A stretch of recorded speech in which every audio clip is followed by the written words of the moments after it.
was at a client's and they had an incident. So they're an underground mine. And this happened at an underground mine in New South Wales. Driver was coming up from the underground a ramp, like the decline they call it, stopped and had to take his personal tag off a board. That's how they can tell it's safe to blast. Got out of the LV, went over to the board, turned around to get back in the LV, and the LV's not there anymore. The light vehicle, sorry, had gone. He'd not put the handbrake on and in gear and all that, and it just drifted down and smashed into a shotcrete rig. So they did an Icam. What do you reckon the results of the Icam were? Come on. So what was the root cause?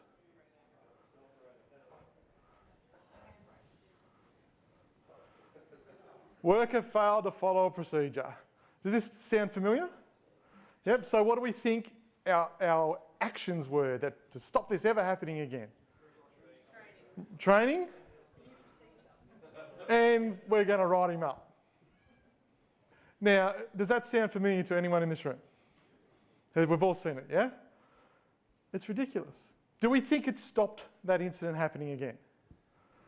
Well, 12 months to the week later. I'm at this mine at the time this happened, and the general managers said this has happened on night shift, because lots of things happen on night shift, don't they? And exactly the same thing happened at exactly the same point in the mine, with the worker doing exactly the same task. But this time, we wanted to find out what work was normal, what's normally happening. So we still looked at the event a little bit, but we really concentrated on this task of driving and parking light vehicles underground. What's normally happening? So what do you think we found? We found a heap of stuff. There was resource constraints. They built they put in a tag board where there was no parking, where everyone at both shifts had to tag on and off the board, and there was no parking for them to do it. They hadn't actually, there's no change management. They didn't even know change management. I mean, this mine had been operating for 4 years, and they'd never once activated any change management. Would they have picked it up? Maybe. Would they have picked it up in a risk assessment? Maybe. But they didn't even know about it. They had no processes. Supervision. We see supervision come up a lot, and I think Michelle talked about supervision, the pressure supervisors are under. Who do we promote to supervisors generally? So? Best workers. And then what do? We don't train them. You're a good worker, you're a good driver, you're a good chippy, you're a good plumber. And the way we went. So we found out all these things, and there was a host of things we found, a host of issues, because we didn't just concentrate on the event. We included it as part of the investigation, but we really focused on what was happening normally as a task. This is a traditional timeline. We've seen these, don't we? Because at the end of the day, an investigation has to have an outcome of some sort. So like generally we have some sort of report. Now it doesn't matter if you use learning teams, it doesn't matter if you use appreciative inquiry or whatever you're using. Generally, managers, stakeholders, regulators, clients, they want something that they can read. They want a story, right? They want to be able to, they want the context that gives them comfort that the actions that you're putting in place are going to be of some value to the organisation. So we traditionally have this traditional timeline, don't we? And it's worker did this, worker did that. And it's one line, it's very event focused. Very event focused. It doesn't focus on anything else, and traditionally we just get those sort of things out. And it doesn't matter if it's Icam, Taproot, Essential Factors, or a host of other ones. We tend to get these things. We don't include it. So, as Todd Conklin said, sorry Sydney, if I had you saying a quote, I would have put it up for me. I'll look harder. Saying an event was caused by someone failing to follow procedures, like saying an object flew to delta gravity. It's always true. We don't put in our procedures, do we? You know, hammer this nail in and then hit your hand with a hammer. It's not in our procedures. So as soon as someone hits their hand with a hammer, they've automatically broken a procedure. Because we don't build hurting yourself into our procedures. So it's obvious. So where do we go? And this is where I want to get into the practical bit. So that sort of part of the lesson's over. So the way we propose you start an investigation is how you collect your evidence.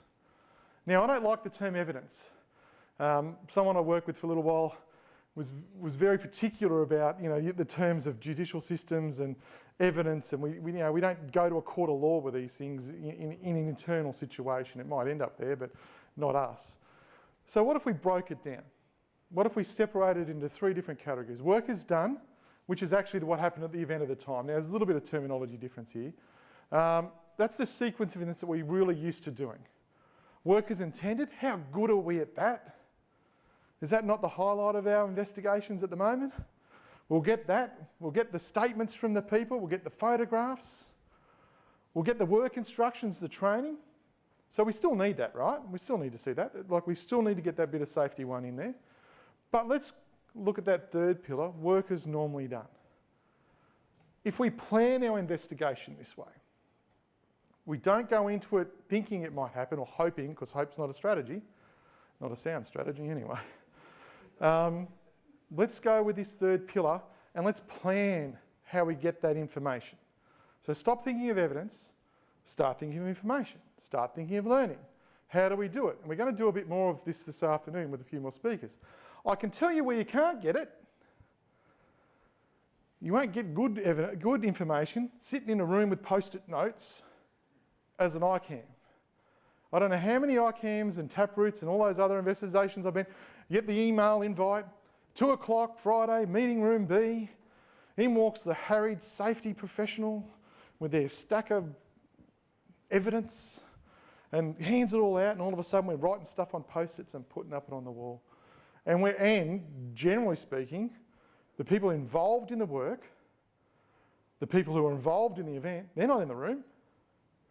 We're not going to get information. We're not going to get anything from that, right? We need to get out and about. So there's a whole heap of ways we can get it. Conversations. Being out in the field. Learning teams are a good one. And that is actually in the room or out of the room. It doesn't matter. You can do a learning team, at a site. You don't need to be specifically off-site to do one. Observing work completed. It's that anthropology, I can't even say the word. It's actually watching people behave, watching them work. And not just one crew, multiple crews. Right? Seeing how people work. You can get it from a bit of records if you've got a good field leadership program, and I'm not talking BBS. I'm talking if you've got meaningful work insights or things like that. And you may, if you've got good investigations for past, you may get a bit of work as normal out of that, because if we keep having the same sort of task being done the same way, that's going to give us some insight. Work as normal focuses only on the task.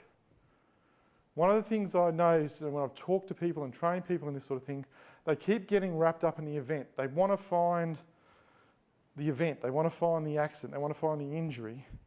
Don't. Focus on the task, because that's where the messy story is. That's where the blue line differs from the black line. That's where the constraints are. 99% of the time, as it's been pointed out the last day and a half, work is normal, how it's normally done, that has all those same constraints and resource issues and shortcuts, innovations, whatever you want to call them, right? They exist all the time. So don't worry about the event. We've already got enough information on that, right? Other teams, other sites, night shift. Why do we want to talk to night shift? Anyone? Sorry? They do all the fun stuff. Why do they do the fun stuff? No one's looking. Doesn't that tell us something? Why are we in a space where people feel the need, they have to go on night shift to get the work done because of other people's rules? Do you think the people on night shift are going to get intentionally hurt? Of course not. They're going there to get the job done. So we want to learn from those guys. We want the messy story. That's what normal work's about. The messy stories. And not just the negative stuff. It's the stuff they do well. It's the innovations they use to get the job done. Because we should highlight those, shouldn't we? We should learn about that, because there's some learnings for the business. There's learnings for the organisation. Let's find out about that. Shift your thinking from who failed to what failed. That's in terms of when you're looking at the event itself. Let's get away from that blame game. So how do we put it all together? The same way. So we're going to do this is the way I'm promoting it. And you can do this, and you can plug this into any of your models that you use if you use a sequence of events. We're going to do a timeline based on those three things, right? Work is what happened on the event, work as intended, and work as normal. So we'll start with a 3-tier timeline. So work is done. So here's a really heuristic example of it. Can everyone see that? So work is done. Guy can use a hammer. That's how he did the job. Used a hammer. The next step, used a box cutter to cut something in the task. And then the next step, used a chainsaw, and then we had our event. So we'll generally get that, within the first 24 hours of an incident occurring, we get that information. Yeah, we get the witness statements, photos, whatever else is happening. So then the natural response is we'll get the work as intended. So we look at the procedure, use a hammer for that bit. But the procedure says we use scissors. So, and then the procedure says we use a handsaw. Now traditionally that's where we'd stop, isn't it, in most of our investigations now. It doesn't really direct us to go deeper, right? So at this stage, what have we got? Didn't follow procedure. Right? Broke the procedure twice and got hurt. Okay? But then we go talk to the crews. We do that normal work investigation. Right? We found out, everyone uses a hammer. Right? Everyone uses a box cutter. Right? Everyone uses a box cutter. And most people use a handsaw. Right? But this time someone used a chainsaw. So what we want to do is we'll do that 3-tier timeline, we'll find out that. I know it looks very sequential, but things happen sequentially. And we want to pick out those gaps, right? We want to identify those gaps. What are the differences? Now that's not to mean we don't ignore where they all line up. Because who's to say that using the hammer is the best way to do it anyway? But if we do our work as normal and we're learning properly through that, learning about work as normal, we'll find out actually if there's some issues around using that hammer anyway. And we want to highlight that. But in the meantime, let's look at those gaps. We want to look at those gaps and find the context around the gap, the how. Not the why. We don't go why. It's not 5 whys, it's conditions. The restraints, the trade-offs, resourcing issues. What enables things to work well, what enables things not to work well. That's what we want to do. It just helps us, it just primes us in that spot. And when you're doing your when you're doing your normal work learning mode, you're going to pick those things up. Because you're going to get all that, you're going to have that trust from the people. If they really think you're there for the right reasons, hopefully you'll get that information back. You know, do it for each gap identified. So in this case, it could be simple. There's no scissors. We don't provide them. Maybe we had an incident sometime when someone cut himself with a pair of scissors, so they removed scissors. I've actually seen that. The box cutters and they replaced them with the ones they give kindergarten. Anyway, box cutters, more efficient. There's no PPE required. We might find ancillary issues. Right? The task requirements change. Before, when we were using scissors, we were just cutting paper. Now we're cutting cardboard. Right? Doesn't work. There's no change. But the person unaware, this could be a whole range of things. Now it looks very linear, but in reality, because that's what reports are, they're two-dimensional, yeah? But if we were to put it in, if we could do it some sort of nicely computer graphical way, it'd almost look like, spheres surrounding, each of these issues, because they don't line up. So they're all over the place. We want to find what all those issues are. That's sort of what it looks like if you were to put it into a sort of a typical sort of, Excel spreadsheet type thing, or what's the other one? Visio or something like that, to give a sort of sequence of events. So you've got your 3-tier timeline up the top, and then you've got all your conditions out. And sometimes they might spread out. There's nothing. It's just for demonstration purposes. And that's what you want to do. And the idea is, pick your issues, identify the things that are good, identify the things that need some sort of attention, and promote the things that look good, and fix the things that need attention. Right? And I've just thrown this in, and I've stolen this from someone. It's based on Drew and Dave's book there on safety work and operational safety. we want to focus on those organisational issues, right? Priority of action based on risk, not on the event. Based on risk to your business. Where's it more likely, where's that frequency of task, frequency of risk?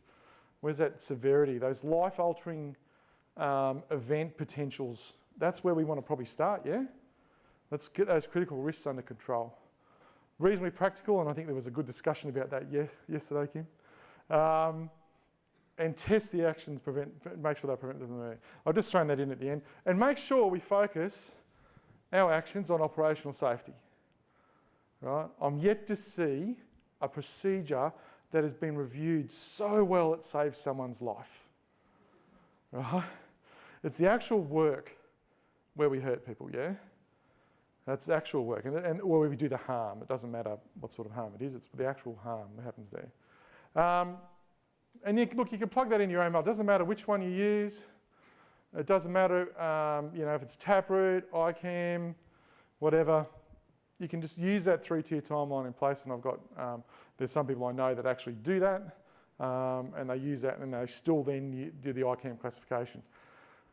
I see no point to that.